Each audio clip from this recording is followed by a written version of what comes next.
fois de plus, fidèles auditeurs de Golden TV, bienvenue sur ce plateau où nous allons présenter cette nouvelle émission. Que le Seigneur vous bénisse, sentez-vous chez vous. Lorsqu'on parle de soumission, beaucoup sont choqués. Cela pousse à la révolte pour d'autres, parce que le mot ferait référence, par exemple, à l'esclavage, à l'asservissement. Aujourd'hui, on parle de femmes fortes, très indépendantes, et on ne voudrait surtout pas entendre le mot soumission. Et pourtant, lorsqu'on étudie ce mot en profondeur, on se rend compte que celui qui est soumis même, c'est celui qui domine. Comme on le voit avec notre Seigneur Jésus, qui s'est abaissé en toutes choses, qui a été soumis à Dieu, le Père, et qui a reçu le nom au-dessus de tout nom. Alors, qu'est-ce que la soumission d'un point de vue biblique? Comment est-ce que les uns et les autres perçoivent ce mot-là?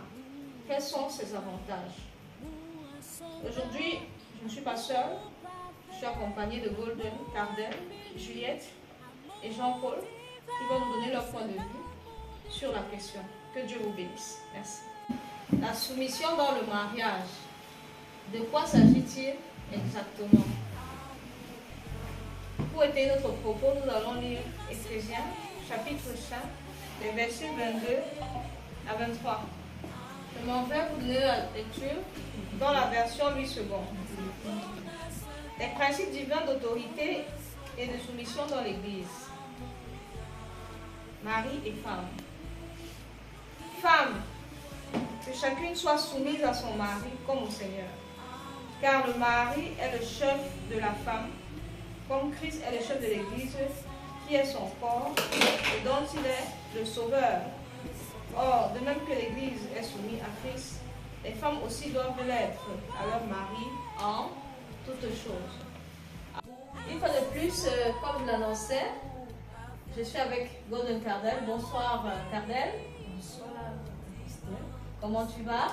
Très bien, par la grâce de Dieu. C'est un plaisir pour moi de te retrouver sur ce plateau de Golden TV. Le plaisir partagé. Amen. Voilà Cardel, tu es Golden, qui est un groupe de l'épouses de Christ. Et je pense que tu es bien placé pour intervenir dans ce débat. Alors j'aurais quelques questions à te poser. Dis-moi, selon toi, qu'est-ce que la soumission? La soumission, c'est le fait de servir l'autre Le service en toute humilité. Merci. Et à qui est-ce qu'on doit se soumettre?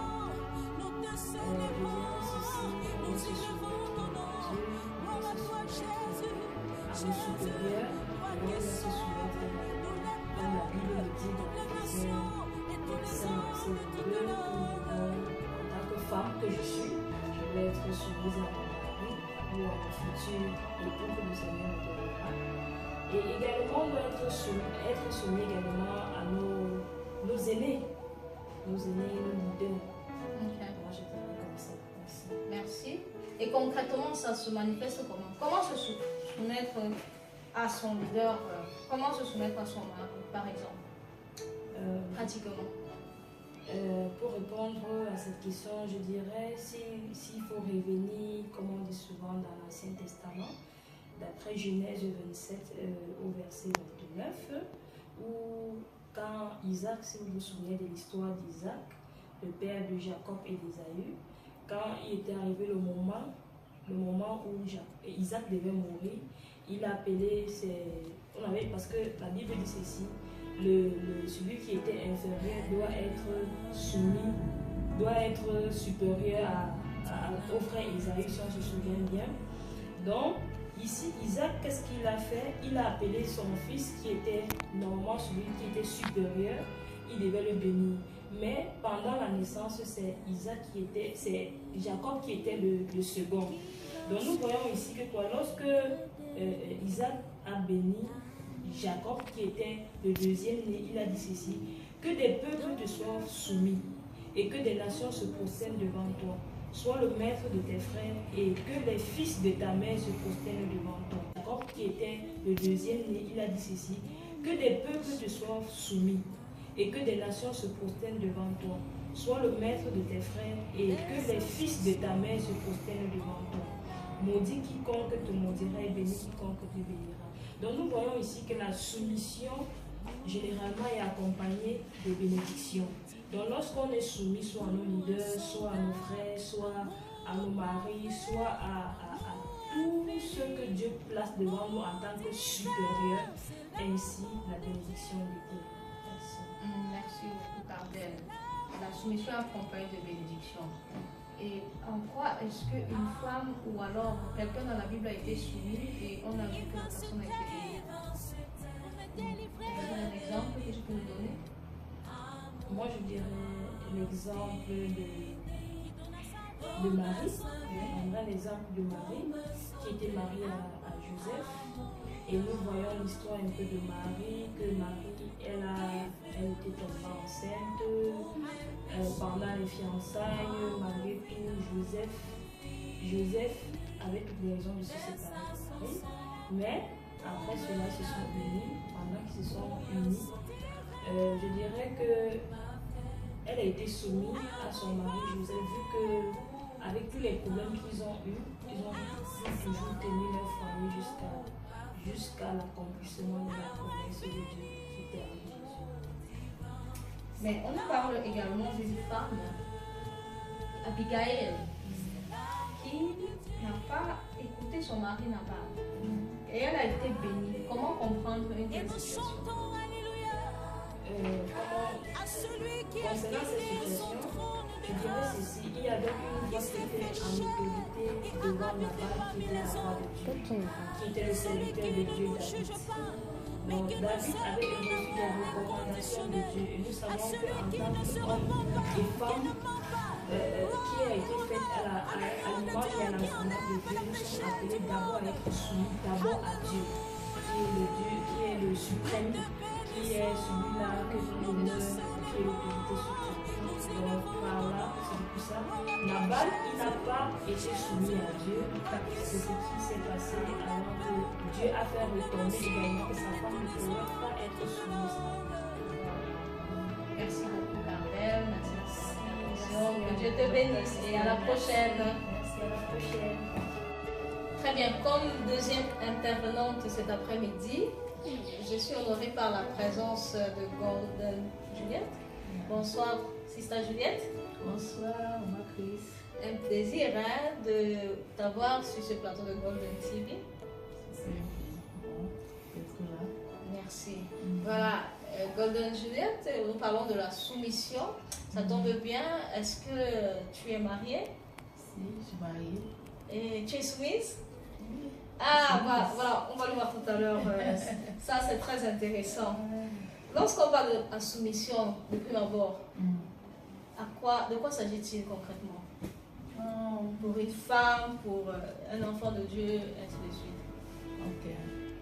Si je devais définir la soumission, comme le mot le dit, je vais dire que la soumission, c'est reconnaître une autorité. Reconnaître une autorité. Oui. Intéressant. La soumission, c'est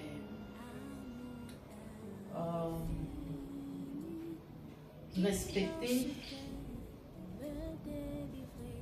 une autorité et la hiérarchie placée dans un domaine précis. Exactement.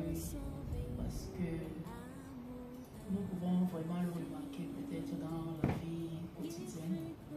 Nous avons les lieux de service où nous avons les patrons. Nous avons dans tout milieu où nous pouvons nous trouver, nous nous rendons compte qu'il y a cette hiérarchie-là. Tout à fait. Et nous sommes appelés à nous soumettre à cette autorité, à cette hiérarchie. Ce n'est pas de l'esclavage, comme nous pouvons le dire, mais c'est reconnaître qu'il y a cette stratification. Oui, au-dessus pour te guider et de faire arriver peut-être à Effectivement. Donc, le fait d'être soumis, le but, en fait, c'est pour notre bien. Oui. Et pourquoi est-ce que certains gens perçoivent cela comme étant pénible? On parle de femmes fortes et indépendantes.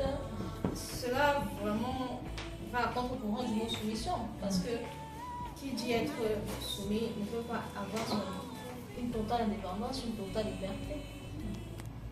Alors, pourquoi est-ce que des fois cela semble pénible de se soumettre?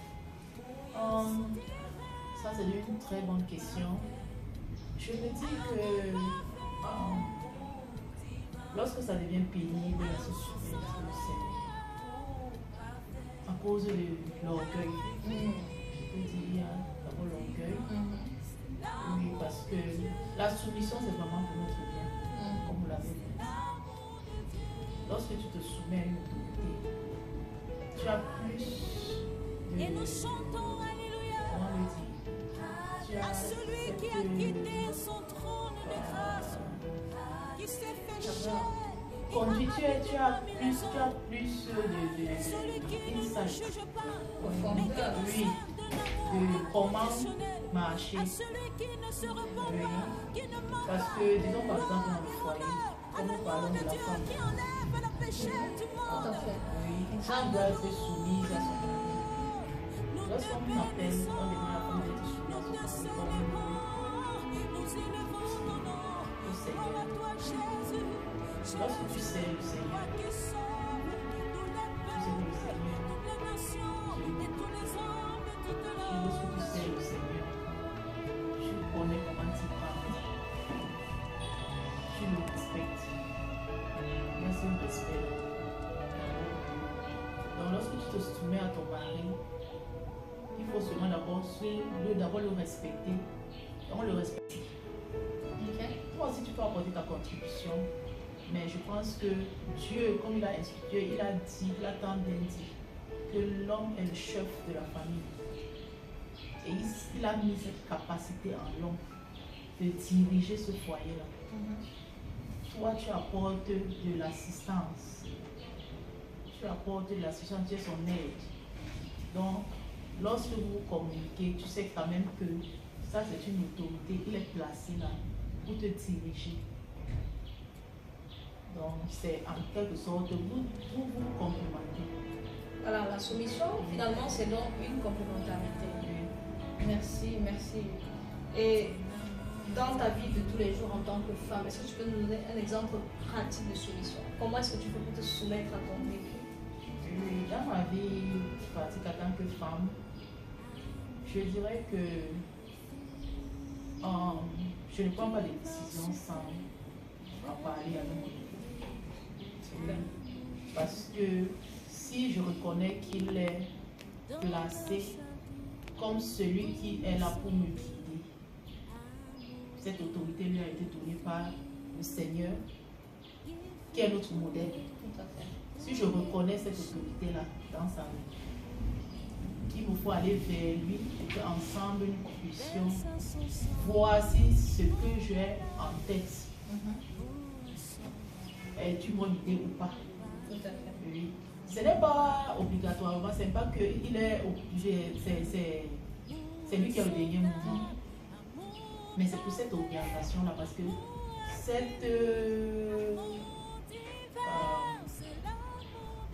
cela lui a été donné par le Seigneur. Je cherche le mot vraiment. Cela lui a été donné par le Seigneur, donc il a quelque chose à contribuer. Donc, et lorsque je prends cette décision seule, ça montre que je suis indépendante, je suis autonome, je peux tout faire.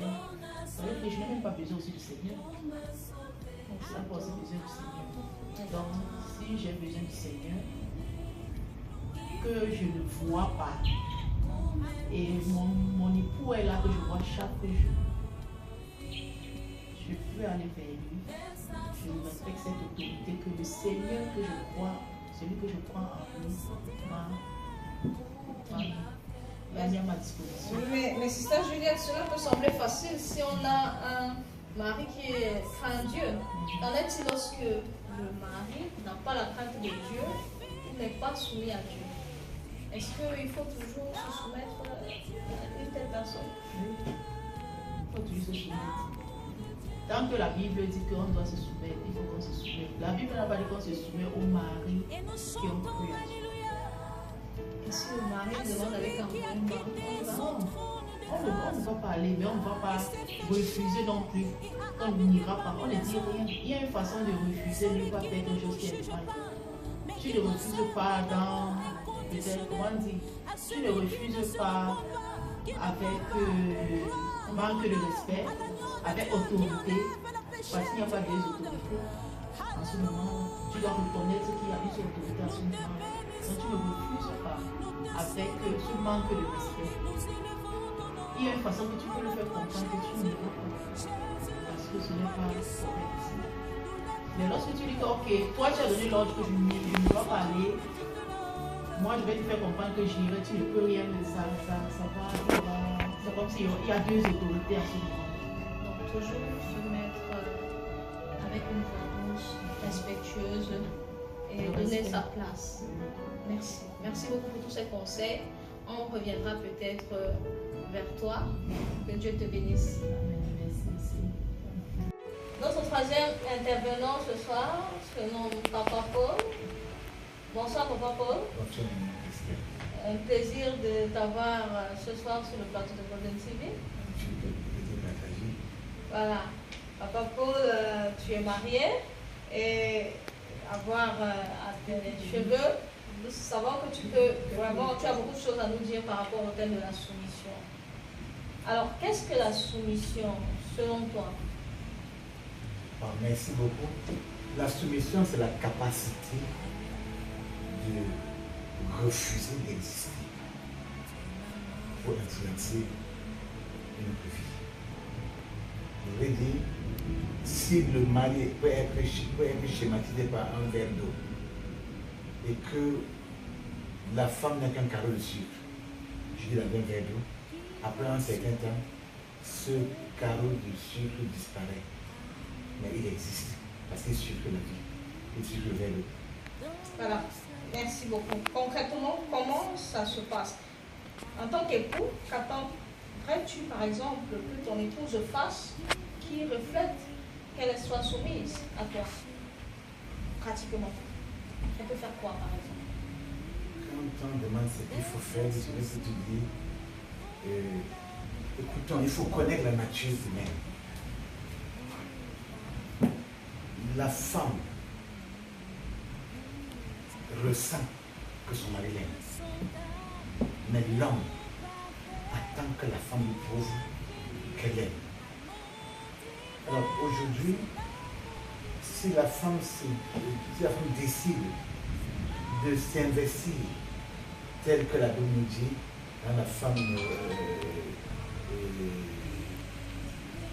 c'est dans le Proverbe 31, la femme vertueuse, alors elle s'arrange à son désir, son vœu, c'est de réjouir son mari en toutes choses. Elle sait, le mari n'a pas besoin de demander pour qu'elle se lève tôt, lui faire des vêtements, lui faire ceci, faire manger, lui faire ça. Elle le fait naturellement et à temps. Donc cela consiste, merci, par exemple à faire à manger à temps. Oui, à faire quoi d'autre? Je veux dire le dialogue.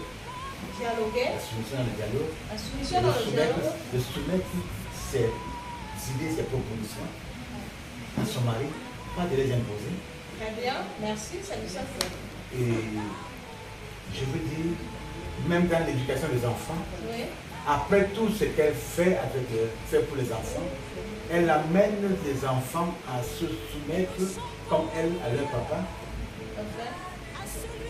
en leur disant de tout ce que je vous ai dit, je vous ai fait, c'est à papa la dernière décision. Très bien, merci Papa Paul. Et admettons que, voilà, l'homme attend de sa femme qu'elle nourrisse, mais il ne lui donne rien qu'elle nourrisse.